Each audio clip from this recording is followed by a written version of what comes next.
Episode 174 von win2day, Hockey, auch. Greg Holst, Legende. Anything to let listeners know while they're heading into a longer than usual off-season here on the podcast too? No, let me just touch on the 4 years. I'm just going to have one line for the last 4 years. You, me, the whole team shared together. Now, this could put a tear in my eye, so I'm going to have to be rough and tough for another 10 seconds here. Thank you for the memories. win2day, Hockey, auch. In diesem Augenblick wird es jetzt richtig hitzig. Und die Scheibe kullert über die Linie. Mittendrin stand nur der Ball. Das ist unglaublich, was die hier zelebrieren. Nice move, another nice move. Oh, he scored! Oh, what a goal! It doesn't get any better than this. One last time this year on win2day Hockey O'Clock, we're going to talk about the win2day Ice Hockey League. We're going to talk about the National Hockey League. We're going to talk about 4 tremendous years at Pulse 24. No one better suited to do so than the guy who's now on win2day Hockey O'Clock line. It's, of course, player legend, coaching legend, Greg Holst. Coach, as always, so happy that you're jumping onto the pod. Well, Martin, thank you very much for inviting me. And I think back 4 years ago to that phone call. I was in Canada. It seems like last week. We'll get to the phone call in a bit. And I have to preface this a little bit because this space normally is reserved to the championship winning head coach. But this year is a little different. First of all, hats off to the Red Bulls and hats off to Oliver David. Tremendous job, especially in Game 7, and all in all, a well-deserved championship. Hopefully, I'll be getting Oliver David onto this program in quite some time, or maybe early next year. But I thought, just because of the fact that we're looking back on 4 years of doing TV together, and because of the fact that we have to hit a couple of the storylines too, it'd just be neat to have you on. So that's why there will be no championship winning head coach interview this season, which is only going to last for 2 more weeks here in win2day Hockey O'Clock. But again, hopefully Coach David will jump onto the show early next season. We had the longest playoffs in league history. We had 24 consecutive game days. 3 in the pre-playoffs, 7 in the quarters, 7 in the semis, 7 in the finals. As far back as you can remember, was this the greatest playoffs we had? Well, it definitely was one of them, but it is the best time of year for the players, the coaches, the fans, the reporters, and of course, us guys who do TV. You can't eliminate last year. I know we had more games last year, but if you think back to last year, how exciting the finals was, right down to the last second. It was fantastic. So we did have more games this year, but we have had other pretty exciting playoff runs. When I traveled back from Klagenfurt, I kind of felt empty, as I always do when you finish a long playoff run with traveling to places every other day, doing commentary, doing your preps and everything. How did you feel? How have you digested Game 7 so far? Well, Game 7 was definitely a little bit of a surprise. But I honestly feel Salzburg, who was highly underrated 3 months ago, as we talked about, they got better as the series went along. And if you think about Game 6, for me was absolutely so exciting, being at ice level. They were really skating well. I know Kartsay won the game, but they had 52 shots. And I feel like they brought that mindset and that speed into the last game. And Kartsay just seemed to be a step behind Because if you look at the first 3 goals, those are 3 defensive mistakes from Klagenfurt that normally they would not make. Is it body fatigue? Is it mental fatigue?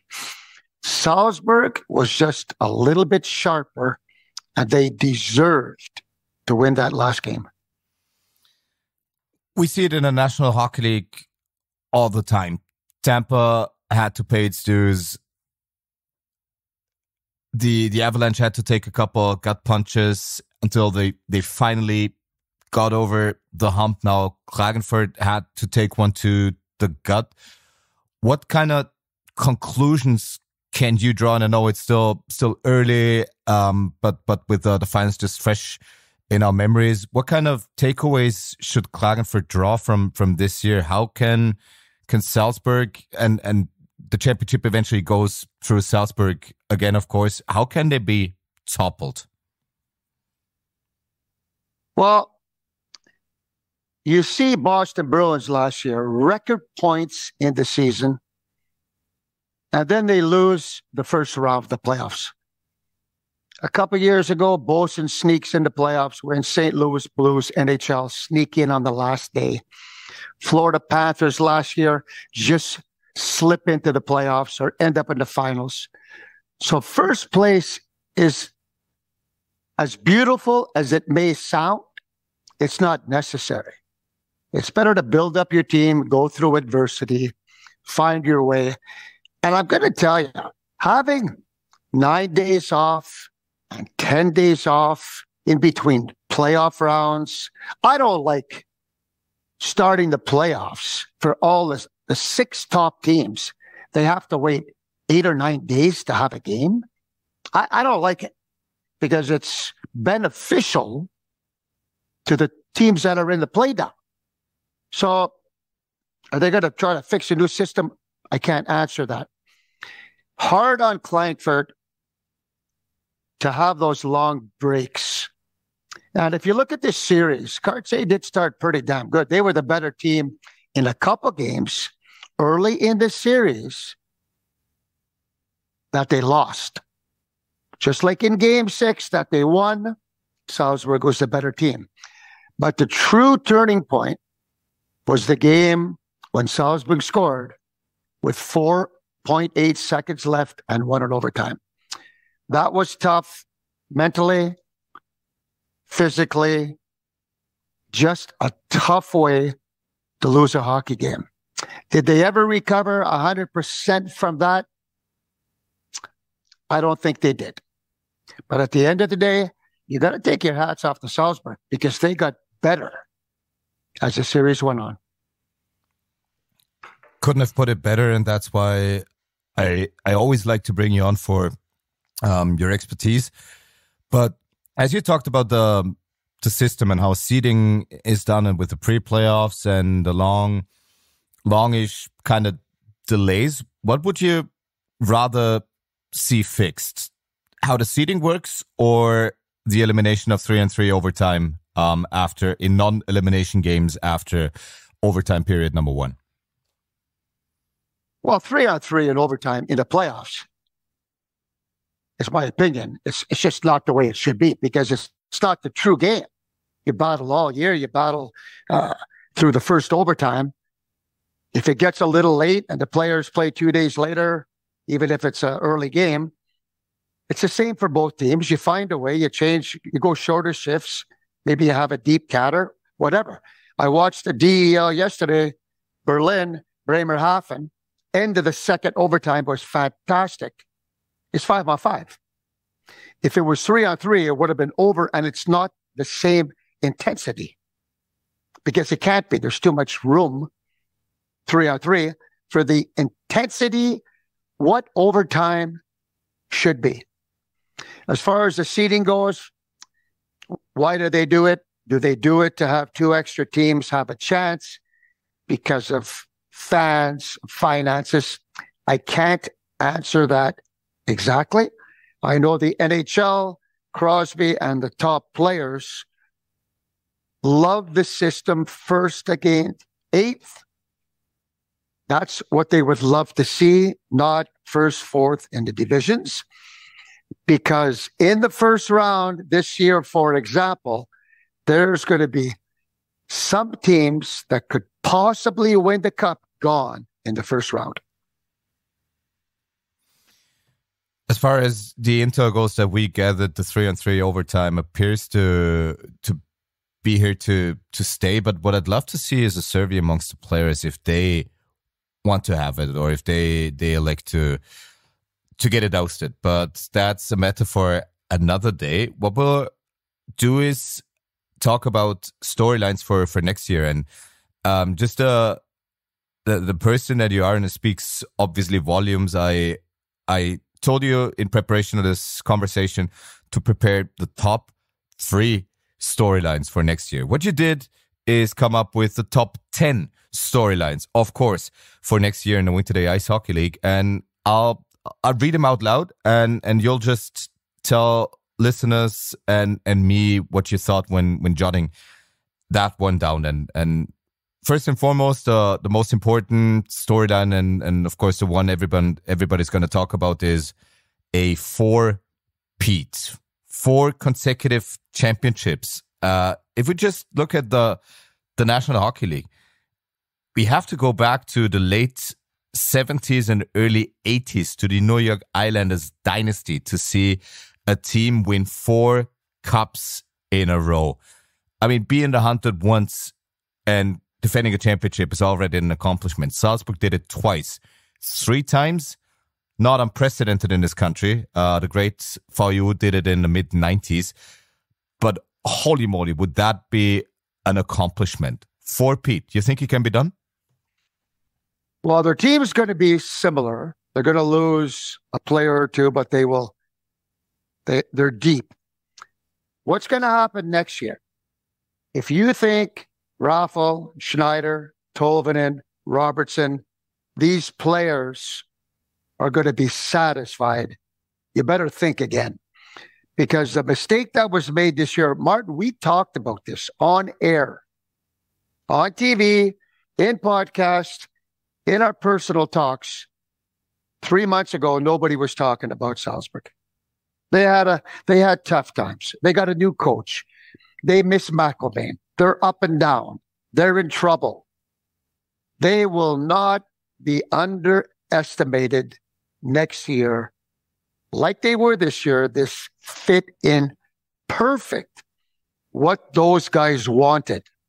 All of a sudden, they snuck in there. They got better at the end of the finals. They will not be underestimated next year. Your number 2 topic for next year, and I quote you literally on this, Fehervar again will be strong, if not stronger, going into the new arena. What makes you confident that Fehervar will again be amongst the top teams of the league? Well, because they are very good every year. But I believe moving into this big, new, beautiful arena, the city, the fans are going to be mega excited. So management, they are going to make sure that the team is as good as it was last year, if not better. So I expect them to be a cup contender next season. We're staying with an international team, and according to you, Ljubljana will be a team to watch because there is a new Canadian investor, apparently highly motivated to keep them not only competitive, to make them even more competitive than they already were. I think, if I remember the name correctly, he's called Alexander Lefebvre. And with a new investor, this could always go both ways. On the one hand, he could be the one making smart decisions and everything. On the other hand, he could, and I don't know him at all, and I haven't seen him yet, heard of him yet, but if things go downhill with all the investments made, that of course could put a lot of pressure not only on the players but coaches, infrastructure, etc. And then again, I think of an interview with Andreas Schwab, a manager or amongst the managing team from Villa. He said, there's not going to be a lot of hockey played in future years without a big donor or big investor. So great things, obviously, in store for Ljubljana, but where do you stand on that fine line of it being great that someone takes his money and puts it into a hockey organization, and then again the huge amounts of pressure that come with it? Well, how good was Ljubljana last year? I mean, they weren't really that far off. They got a big, solid, tough team. It's a great hockey city. Slovenia is a great hockey country. Having the extra money, you could get 3-4 players on top of what they had, good players. Example, Sabolic. Rumor has it he's going back there. I don't know if he signed. Tomicevic, these kind of players. They're going to build. Their local players are dedicated. They're a tight team. They're going to get some solid imports. Having the money gives you the security. It's up now to the coaches and the management to organize the team properly. Not the guy with the money. It's the guy who he hires who are in place to put the team together. I think Ljubljana next year will be a step up from this season. We're staying with the quote-unquote topic, big money, because apparently that's what's being handed out in Graz. And the other day or other week, I had Harry Lange here on the podcast, and he told about the new team president, Herbert Jährich, being incredibly committed to the city, to the team, to the organization. So great things hopefully happening in Graz, because it's a great sports city, and Mosel Graz 99ers haven't had success and sustained success in a very long time. From the outside looking in, a lot of the moves look interesting. I really hope that Harry Lange and Philipp Pinter, an Austrian organizational core, will find success. But how difficult you think it's going to be to have a team that's basically entirely not composed from scratch, but it's being put together as we speak. And from the outside looking in, again, it seems like an win2day Ice Hockey League all-star team. How difficult do you think it'll be to shape a cohesive unit out of those stars, as it seems? Well, first of all, it's important that Graz has a good team for the league. That's number one. Philipp Pinter did an excellent job here the last 5 years, building up the Knockworks, the kids program in Villach. Now he has this big opportunity, which he has to jump on, which he has taken on. I love the fact Harry Lange, I coached him U18, U20. Great kid, was a real tough, hardworking hockey player. Good to see an Austrian coach in that position. Okay, that's where we start. You're putting a lot of good hockey players together. It doesn't take long. That's why you have training camp, 4 or 5 weeks of training camp. There's no excuse for that team not to be good. Okay, so what they need now, goaltending. Who's going to be in nets? Very important. They get a very strong goaltending duo. The team's going to have good players. They can gel quickly. It should not be a problem. The only problem that they're going to have is that there's a whole bunch of other teams that are going to be really good too. And that's what makes it exciting. Your storyline number 5 for the upcoming year in the win2day Ice Hockey League. Can and how will KC reload their team with some of the players leaving? Now, there is a core. There's Raphael Herburger, there's Jan Murszak, there's Finn van E, there's Luka Gombots, among some of the contracts that will run through next year and in some cases even the year after that. On defense, David Meyer, Steven Strong, and Clemens Unterweger form a nice little core of 3. But outside of that, a lot of contracts are up. Who do you think will not be back in a Klagenfurt jersey, and what types of players you think could help Klagenfurt be successful in the upcoming year? Well, I don't think it's fair for me to answer which players are not going to become back. I think what they're going to do is they're going to look at the age of the players, how successful they were this year, how they were down the stretch in the playoffs up to the last game. And then they're going to decide, do we go a little bit younger, a little bit quicker? What's the direction we want to go? How do you it's very hard to replace a Howden. So what do we do? Rumor has it, Peters, his name's popping around. The guy from Innsbruck is going here, going there. Who knows? How do you replace Genau, who had a very good year? So you have some really good Austrian players that are leaving. So yes, you do have some young guys coming up. Are they as talented as Howden? No, they are not. Do you possibly get an extra import on top of what they had this year? A good one to fill Howden's shoes? These are the questions they have to answer because they know it's not going to run like it did this year. It's just not going to happen. Slow start, fantastic job, Fury, Fisher, hats off to them, great job. Next year, every team is going to be more prepared for these guys. It's going to be a real top battle. They're going to be a top team next year, but they have to rebuild their team a little bit. As you mentioned, they have certain players in place, but they're going to have to replace the Howdens, the Genaus, possibly a little bit younger, a little bit more speed with the imports. Storyline to watch number 6.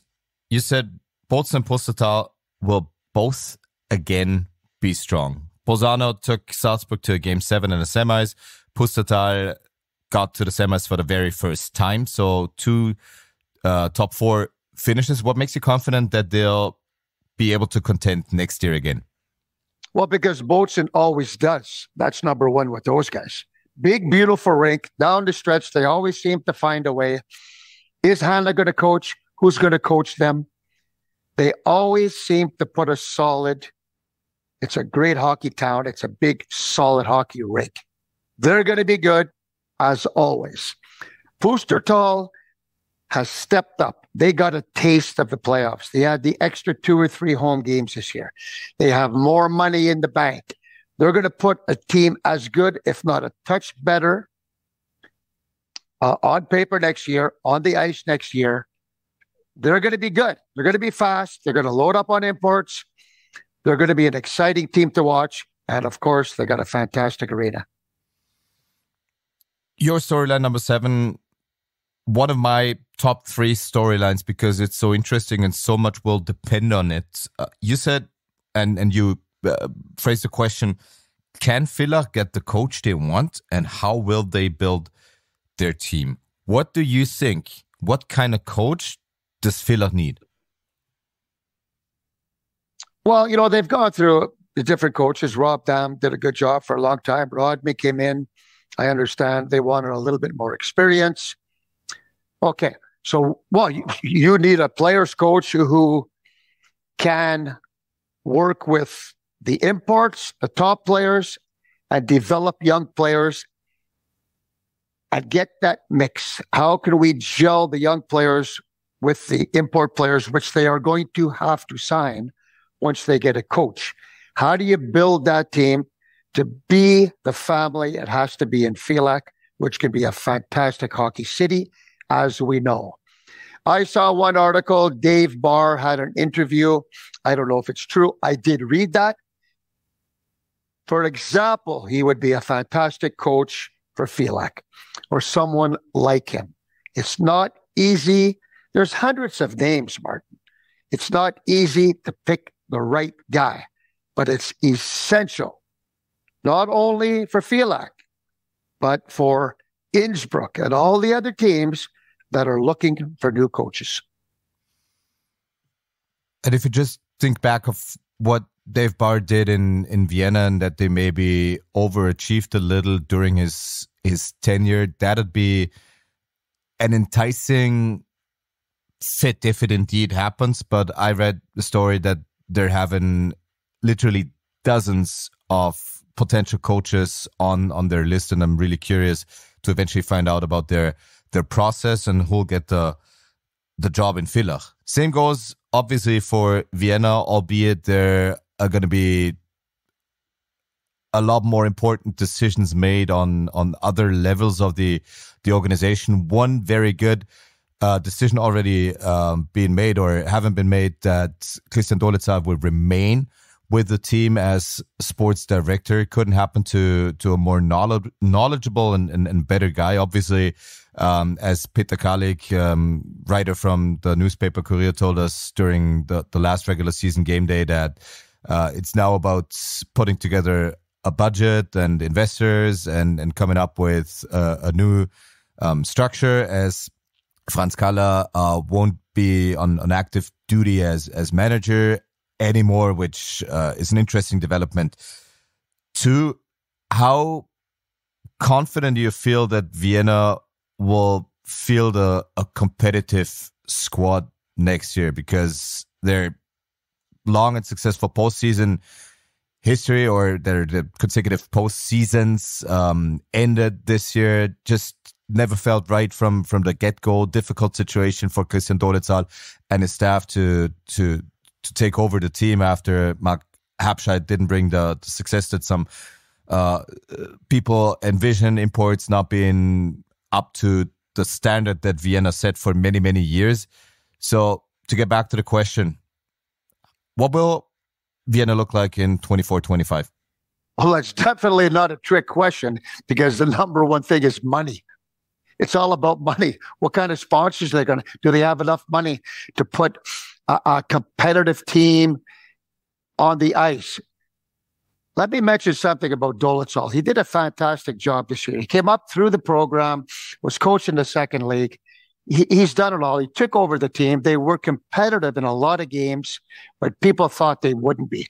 So great job that he did. And it's really good to see him jump into the GM role, if you say, because he's got a good hockey mind. He was a good hockey player.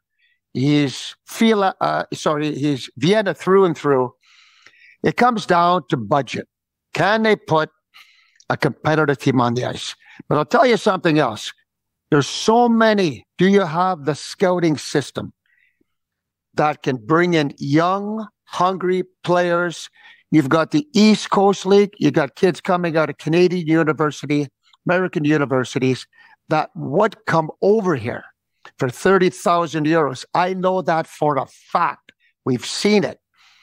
Can they find these players, as Falkirk has done, as Innsbruck has done over the years, as even some of the young players that Filak brought in, the Mattins, these guys?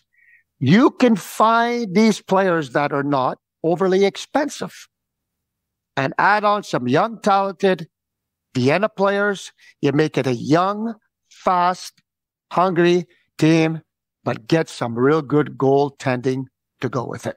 That is their challenge.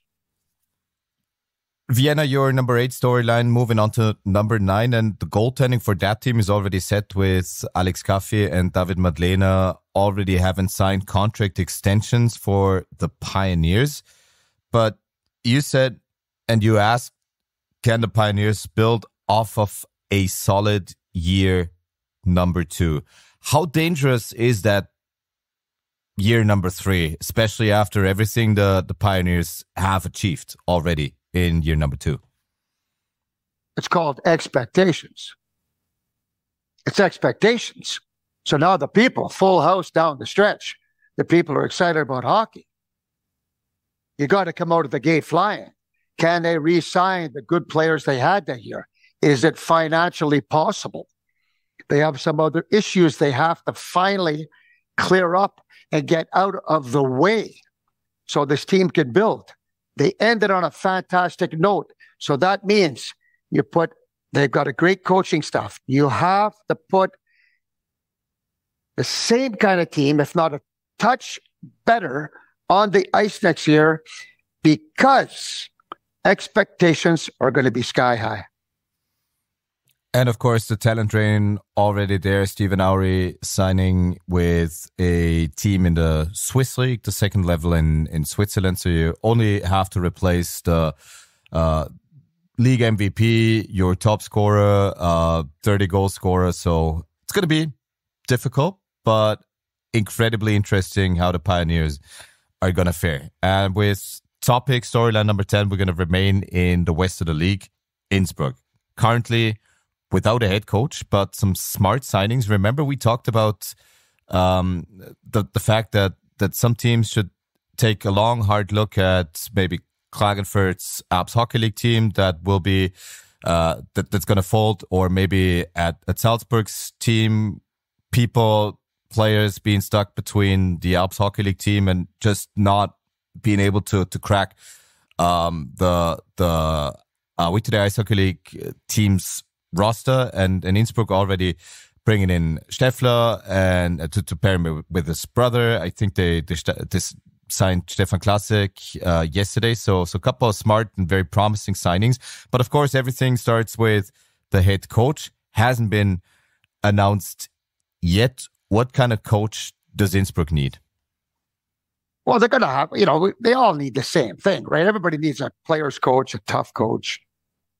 You can't be soft. You got to be honest with the players. And that's not going to change. Every team needs a really good coach. But they've done a fantastic job over the years. It seems that every year, and I know Max Steinacker is behind this, and probably the coach will have to help. Their scouting system is obviously freaking good, because every year they have 4 or 5 or 6 new import players that are freaking good. And they seem to fit into the budget. They seem to get it done. So number one is who's going to coach? Now they go after their import players. I'm not sure who signed there or not. A couple players have left, gone to Graz. We know that. Get a coach.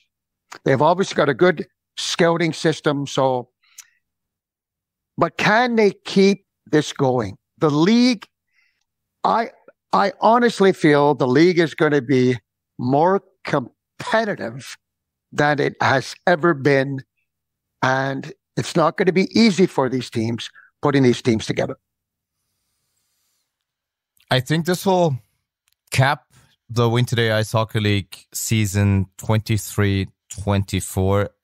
Obviously, a great year on the horizon. The quality will only be getting better. Obviously, we're not sure what our future will hold, but let's just say the new TV contracts get announced the next couple of days and maybe weeks. If you were to get a call to remain a pundit and analyst, what would you do? That is such a funny question. Here's what I would say. Who are they? What's the team look like? What's the contract look like? I'd say those 3 are probably pretty important, right? Because I know you're gonna throw some other questions at me about our 4 years here, so you may as well start right now. I will definitely do. You're a diplomat as always when it really comes to it. But looking back on those 4 years, and you already elaborated and alluded to the fateful phone call in July of 2020. And we talked about it at length during your series for your 70th birthday, where we dissected your life and created 7 parts. 1 part featuring a decade of your life.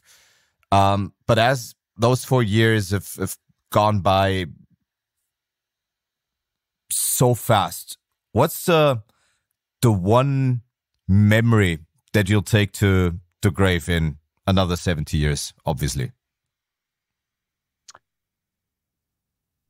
I would say it's the team and the relationships and the friendships, even though it was a job, that we built, and the fun that we had because of the team chemistry we had and the personal relationships. That is definitely number 1 on the list.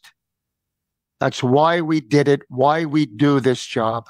Because if the team's not tight and doesn't have humor, it doesn't work. So definitely the friendships and the relationships I have had over the last 4 years. Very, very special. I have to agree 100%. That was also kind of our message when we did sign off after Finals Game 7 on Post 24.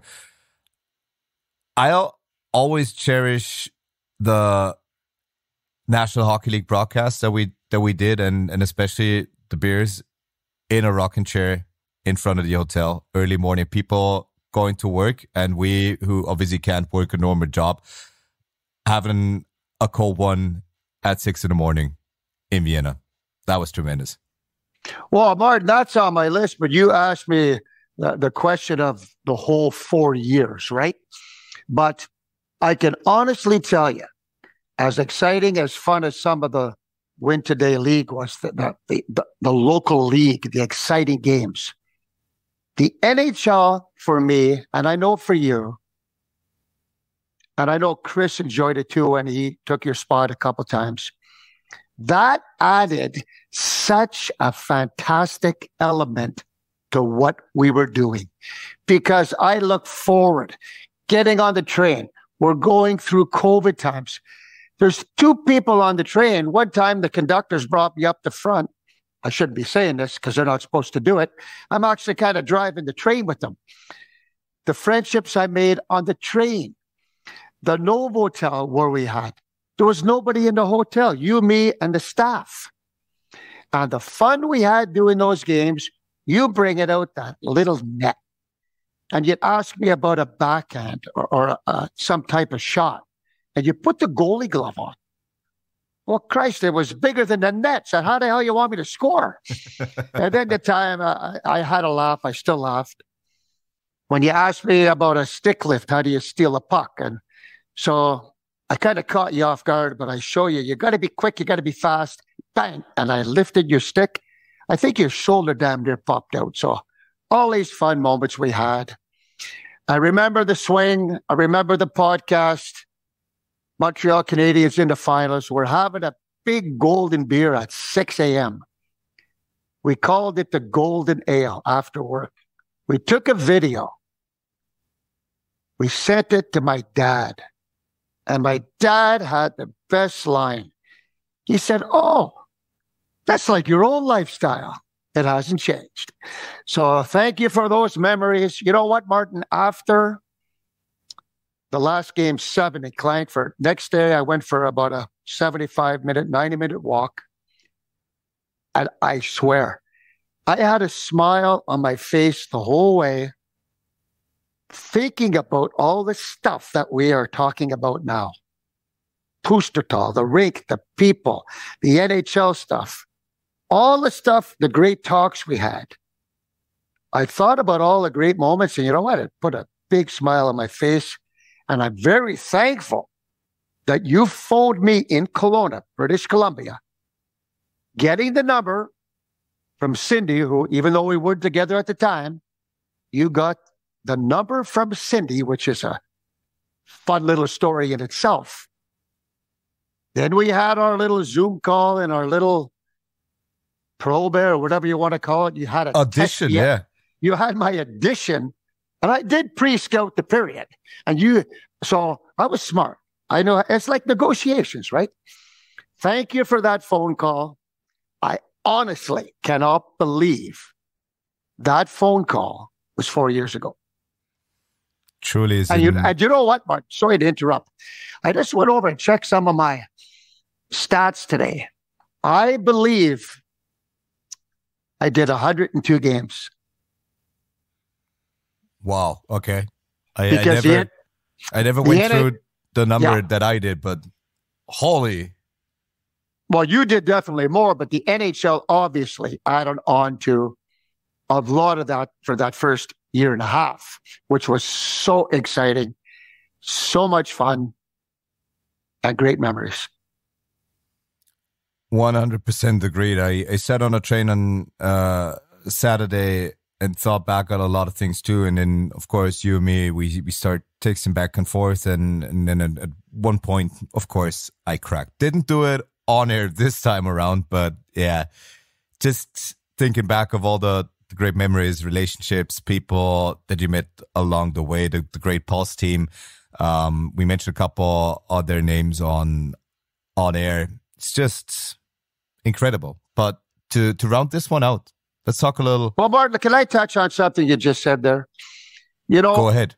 The reason, even when I coached in Fielac after we won the championship, I went for a walk the next day. I was freaking crying. Like I couldn't stop, because to win is so hard, and to finally win. And when I see people successful or win things, and we have tears in our eyes, we're these rough and tough hockey players and tough guys. But the passion and the love of the game brings out the emotion in you. And you cannot be embarrassed or think it's unmanly to be able to have tears of emotion.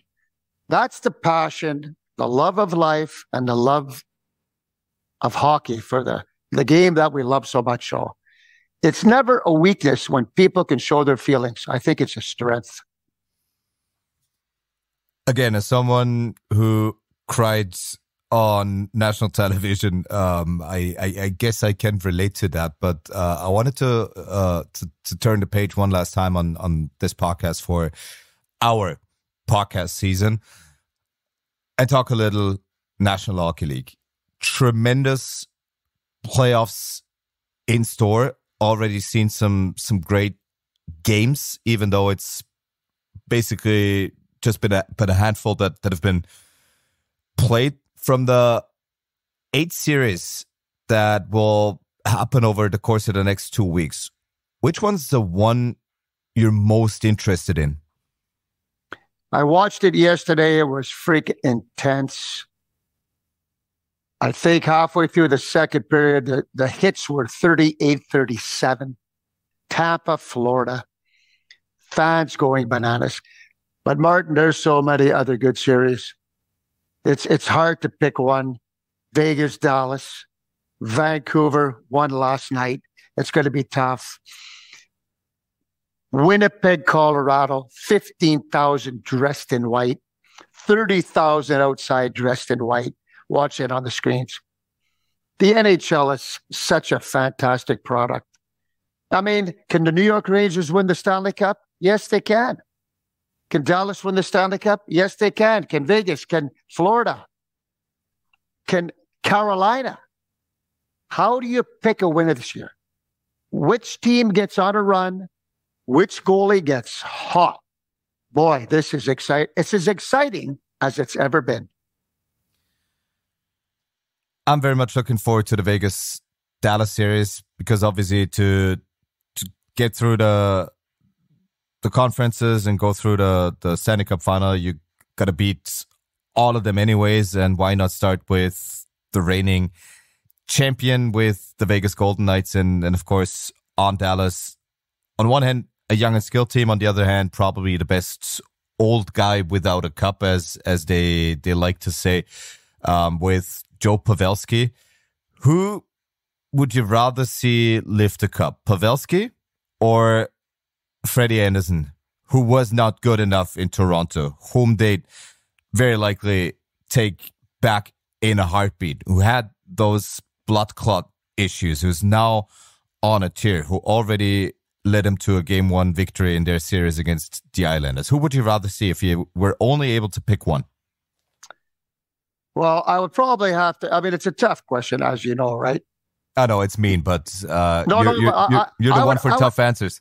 I would have to go with Pavelski, because the reason is he's not even a real fast skater. He's not a really big guy. He's practiced thousands of hours tipping pucks in, finding ways to be successful. He knows where to go. He knows where to get there. He was one of their top scorers again. In a couple of years, he's going to be 40 years old. How can you not hope for a player like that? I took Bork 22 years, Raymond Bork, to get his Stanley Cup, and then he could retire in peace. How freaking difficult is it?